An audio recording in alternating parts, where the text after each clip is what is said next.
Jacaranda FM's Good Morning Angels. Wednesdays on Breakfast with Martin Bester. And this morning, it is my pleasure to link up with our studio up further up north and speak to our colleague Manani Botha. Goeiemôre mevrou Limpopo, is dit? Ja, dis mevrou Limpopo provinsie 2024. Goeiemôre. Hallo. Lekker om weer jou stem te hoor. I love the story that you brought to us, Manani. It's a story. Dit is 'n storie van daai areas af en ek weet jy is so trots op daai provinsie. And I just love this story because it's a story of, once again, people just taking their own initiative, making a difference, and doing it themselves. Is ek reg? Vertel vir ons die storie. So basically, I got a call last week from a lady, Marissa, and told me that there's this tutor center out in Lutrigat who need help.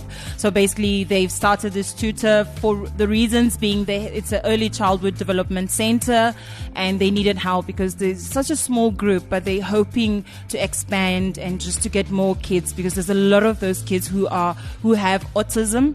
And I've also realized that on the 2nd of April, it is Autism Month and day internationally. So when I got to speak to Marissa, to Liesel, and officially to Lilla, who is the founder of the Greenleaf Center out in Lutrigat, I said, you know what, this is something close to my heart because it's children. I have a child of my own, and I can imagine what parents have to go through if they can't find help and when they need help.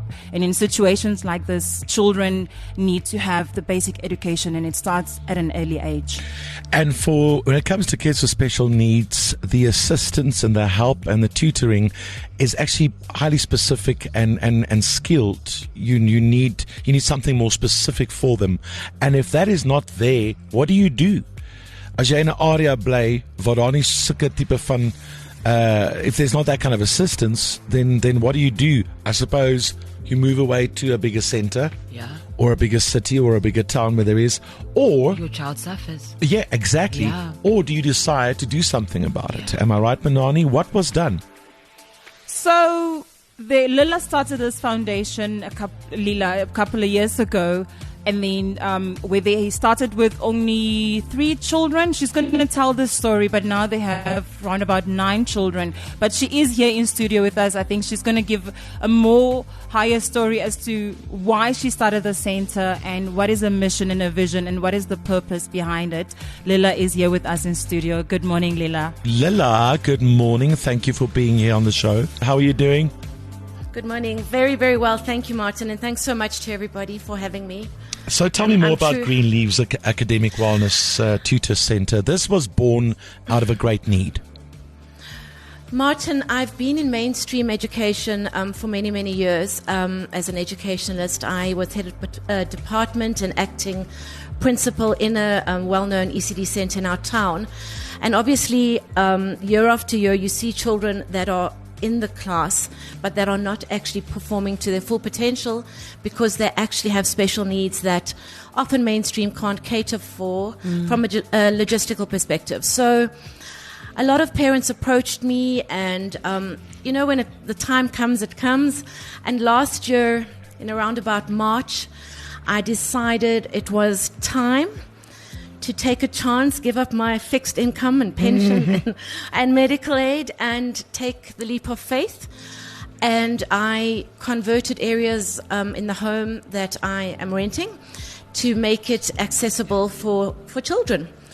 And it started, we started on 3, moved up to 5, 6, 7, and now we're taking in our 10th child at the beginning of next term. What I didn't realize was how little there was for these children. I was doing it because that's it. I needed to do it. It was my calling. Now I need to be their voice. Sure, man. And every time we see something like this happen, I can just say you're an inspiration. Yeah. And I hope you inspire more people around the country to do these kinds of things. And it's a big leap for you. You've got a comfortable job, a steady income, everything is sorted. You leave all of that to form the center because there's a need. What would happen with these children? What happens with these children when there are no special needs centers around? Martin, a lot of parents, if they can afford to, would move away, but that's often not the case. So they try and find a day caregiver, someone that is patient, that is loving, that you can trust with your child. Because you must remember, a lot of these children are nonverbal. They can't tell their mummies and daddies how their day has been. So I've put together an incredible team there's 4 of us now, and just we learn something every day. Not to say I'm a specialist in this field. My skill set comes from years and years of experience and learning how to work with each child on their individual basis. Well, listen, you've just mentioned it there. The parents that can afford it, they move to bigger centers where there is help. The ones that can't afford it, who suffers? The children. Yeah. That's right. They really, really do. We've seen it so many times over the years with Good Morning Angels, people coming to us. So well done. Well done for being a voice for the voiceless. Well done for forming the center. And I'm sure it is, it's daunting and scary. It's amazing. I know, but you're doing a great job on behalf of those voiceless children. We have a voice here and we can say thank you. Thank you very much for what you've done, Lila Shaw, for forming this Green Leaves Academic Wellness Tutor Center there, inspired by, is it Liesel, the Pennells? Yes, the Pennells are, their little daughter Marley has been my absolute greatest inspiration. She has shown me what true love is, and she has taught me patience and gratitude, and the way she grows from strength to strength every day inspires me. Well, you inspire us. Keep looking after those children. Menani Botha, dankie dat jy storie onder ons aandag gebring het. Ek weet jou liefde vir daai provinsie. Dit skyn weer eens deur. Baie dankie, ek waardeer dit. Net met liefde. Keep doing it, Menani. Keep connecting, keep speaking, keep being the voice there for Limpopo and beyond. On behalf of the Good Morning Angels Fund, to get the ball rolling, if there are other people in the region who also care about this initiative as much as we do and as much as Menani does, then maybe you can match or better and support them. I'm going to get the ball rolling with 50,000 Rand for your center. Wow. Okay. Wow. I know you want a trampoline and equipment and many other things to look after these special kids, and I really hope that makes a small difference, and maybe it becomes a much bigger contribution. Martin, thank you. You are most welcome. Our listeners love what you do, and they love supporting us at Good Morning Angels. It's all courtesy of them. Liefde Menani, liefde to Lila, all the kids. Thank you.